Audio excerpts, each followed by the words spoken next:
இன்றைக்கி தயிர் சாதம் செஞ்சுட்டு அதுக்கு தொட்டுக்க என்ன செய்யலான்னு சொல்லி யோசிக்கும்போது நேற்று வாங்கின அப்பளக்கட்டு ஞாபகம் வந்துச்சு. சரி, இந்த அப்பளத்தை வச்சு ஒரு அப்பள பொரியல் செஞ்சிடலாம், செம்ம காம்பினேஷன் சொல்லிவிட்டு ஒரு 7 அப்பளத்தை எடுத்து இந்த மாதிரி ஸ்கொயராக கட் பண்ணிக்கிட்டேன்.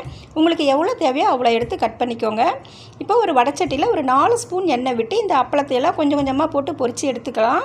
இதுக்கு எண்ணெய் ஜாஸ்தி வேண்டாம், கொஞ்சமாக விட்டால் போதும். இப்போ இந்த அப்பளத்தையெல்லாம் பொரித்து ஒரு பிளேட்டில் எடுத்து வச்சுட்டு ஒரு மூடி தேங்காய், 1 ஸ்பூன் மிளகு சேர்த்து நம்ம குறப்பாக அரைச்சி எடுத்துக்கலாம் பொரியலுக்கு சேர்க்குற மாதிரி. இப்போ அதே எண்ணெயில் கடுகு போட்டு பொரிஞ்ச பிறகு 1 ஸ்பூன் உளுத்தம்பருப்பு போட்டுட்டு அதுவும் பொரிஞ்ச பிறகு 2 பெரிய வெங்காயம் பொடியாக நறுக்கிட்டு கொஞ்சம் கருவேப்பிலையும் போட்டு கொஞ்சம் உப்பு சேர்த்தா போதும். ரொம்ப கம்மியாக சேர்க்கணும், ஏன்னா நமக்கு அப்பளத்துலேயே உப்பு இருக்குது.